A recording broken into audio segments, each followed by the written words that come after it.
Hi everyone, welcome to wonder Sagar. మనం చేసిన chocolate sponge కేక్ని ఎలా డెకరేట్ చేసుకుంటున్నామో చూసేయండి. మనం ఫస్ట్గా అయితే విప్పింగ్ క్రీమ్ బీట్ చేసుకోవాలండి. ఎలా బీట్ చేసుకోవాలన్నది ఆల్రెడీ మన ఛానల్లో ఉంది, ఒకసారి విజిట్ చేసి చూసేయండి.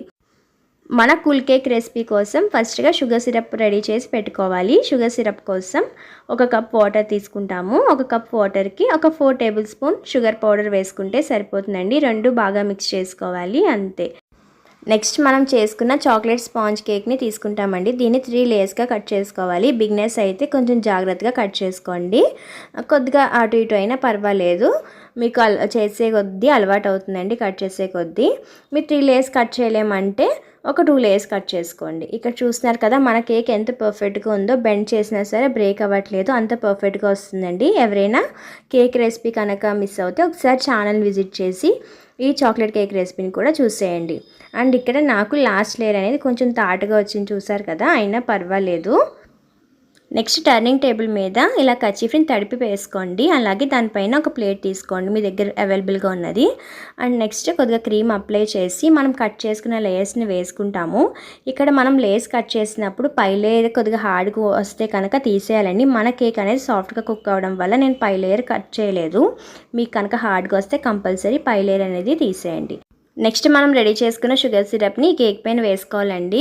ఎప్పుడు కూడా కింద లేయర్లో చాలా తక్కువ షుగర్ సిరప్ వేయాలి. జస్ట్ పొడి లేకుండా మనం కేక్ని తడిపితే సరిపోతుంది. ఎందుకంటే మనం పైన విప్పింగ్ క్రీమ్ అలాగే ఇంకో 2 లేయర్స్ ఇవంతా ఫినిషింగ్ చేస్తాం కదండి. ఆ బరువుకి కింద లేయర్ అనేది జ్యూస్ అనేది బయటకు వచ్చేస్తుంది. అలా రాకుండా ఉండాలంటే కింద లేయర్లో కొంచెం తక్కువే వేసుకోవాలి.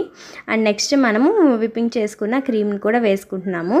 ఈ క్రీమ్ని జస్ట్ వేసుకుని కొద్దిగా ప్యాలెట్ నైఫ్ని యూజ్ చేస్తూ ఈవెన్గా స్ప్రెడ్ చేసుకోవడమే అండి. టర్న్ టేబుల్ తిప్పితే ఇంకా నీట్గా ఫినిషింగ్ అనేది వస్తుంది, చూస్తున్నారు కదా.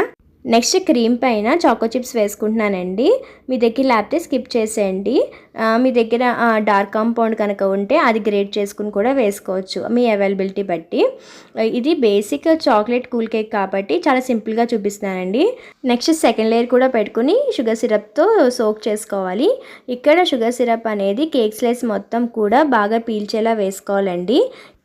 నెక్స్ట్ క్రీమ్ అప్లై చేయాలండి. క్రీమ్ని ప్యాలెట్ నైఫ్ యూజ్ చేస్తూ ఒక 45 డిగ్రీస్ యాంగిల్లో పెట్టి ఇలా టర్న్ టేబుల్ తిప్పితే చాలా పర్ఫెక్ట్గా వస్తుంది ఫినిషింగ్ అనేది, చూస్తున్నారు కదా.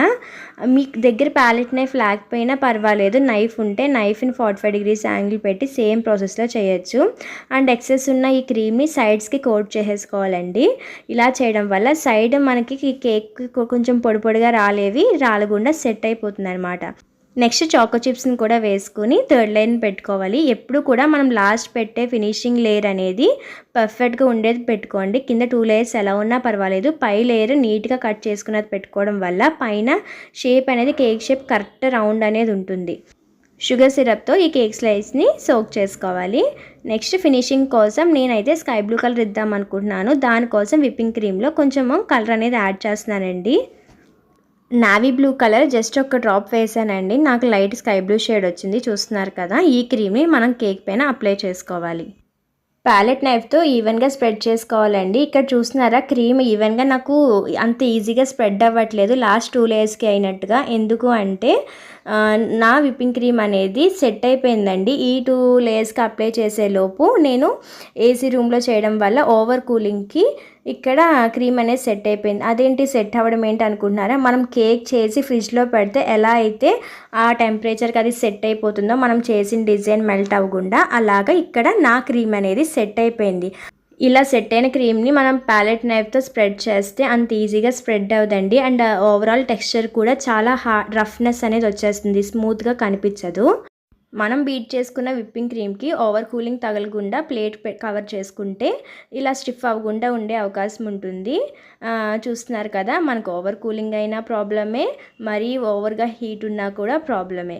నెక్స్ట్ మీరు అడిగే క్వశ్చన్, ఏసీ కూలింగ్లో మీరు చేయకూడదా కేక్ అని. చేయొచ్చండి, కాకపోతే మన రూమ్ టెంపరేచర్ అనేది కూల్గా ఉంటే సరిపోతుంది, ఓవర్ కూలింగ్ ఉండకూడదు. ఓవర్ కూలింగ్ ఉండడం వల్ల ఇలా సెట్ అయిపోయింది అంతే, అదైతే ప్రాబ్లం ఏం కాదు. దీన్ని మనం ఓవర్కమ్ కూడా చేయొచ్చు. అలాగే మన టెంపరేచర్ మరీ బయట హీట్గా ఉంటే కేక్ చేయకూడదా అంటే చెయ్యొచ్చు, దానికి కూడా సొల్యూషన్ ఉంది. మనం కింద ఐస్ వాటర్ పెట్టుకుని చేసుకుంటే మన విప్పింగ్ క్రీమ్ మెల్ట్ అవ్వకుండా ఉంటుంది.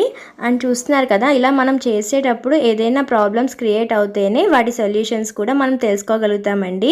వీడియోని స్కిప్ చేయకుండా చూడండి, అప్పుడే మీరు ఈ చిన్న చిన్న టిప్స్ని మిస్ అవ్వకుండా ఉంటారు. అండ్ నేను ఇక్కడైతే ఈ రఫ్గా ఉన్న క్రీమ్ని అప్లై చేసేస్తున్నాను, ఎందుకంటే నేను పైన డిజైన్ ఇద్దాం అనుకుంటున్నాను.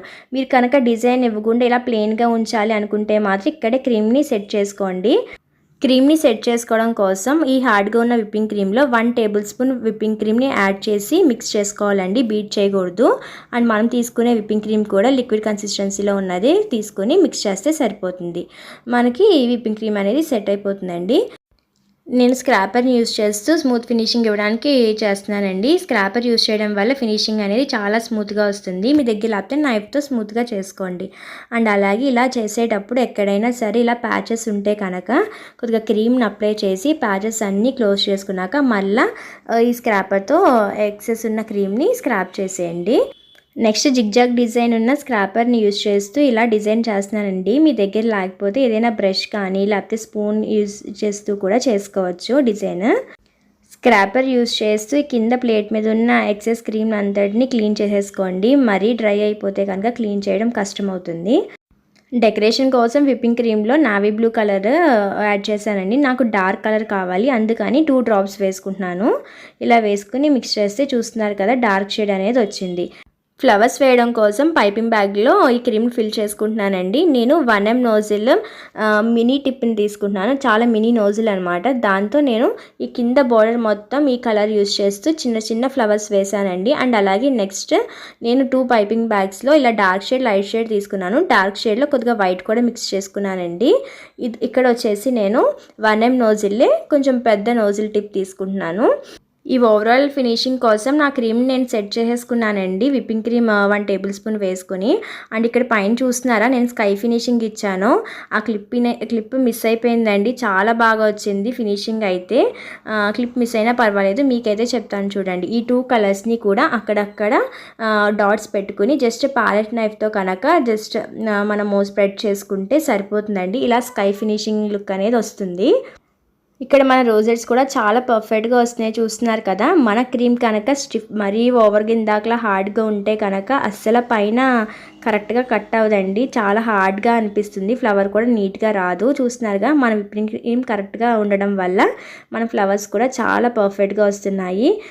నెక్స్ట్ ఇక్కడ ఫస్ట్ 3 ఫ్లవర్స్ కూడా నాకు వైట్ షేడ్ అనేది రాలేదండి. దాని గురించి నేను ఈ 3 ఫ్లవర్స్ని తీసేసి క్లీన్ చేసేస్తున్నాను. ఇక్కడ క్లీన్ చేసి మళ్ళీ ఫ్లవర్స్ వేద్దామని ఇలా మనము సెట్ చేసుకోవచ్చండి. కాకపోతే చుట్టూ కూడా కొంచెం నీట్గా క్లీన్ చేసుకోవాలి, అంతే. చూస్తున్నారుగా, ఇక్కడ ఫ్లవర్స్ మళ్ళీ వైట్ షేడ్తో వేస్తున్నాను. చాలా పర్ఫెక్ట్గా వచ్చింది డిజైన్ అయితే, చూస్తున్నారుగా.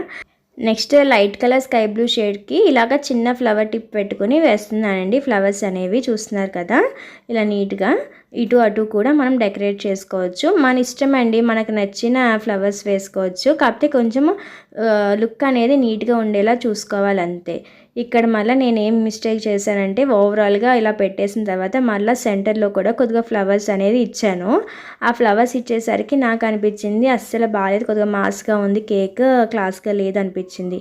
ఇంక ఇలా కాదని నేను ఏం చేశాను అంటే మొత్తం ఆ మధ్యలో వేసిన సెంటర్ క్రీమ్ మొత్తం స్ప్రెడ్ చేసేసానండి. మళ్ళీ మీకు ఏమైనా సెట్ అవ్వలేదు, నచ్చలేదు అనిపిస్తే కనుక మీరు దాన్ని మరలా మోడిఫై చేసుకోవచ్చు, కాకపోతే కొంచెం జాగ్రత్తగా చేసుకోవాలి మీరు చేసేటప్పుడు, అంతే అండి.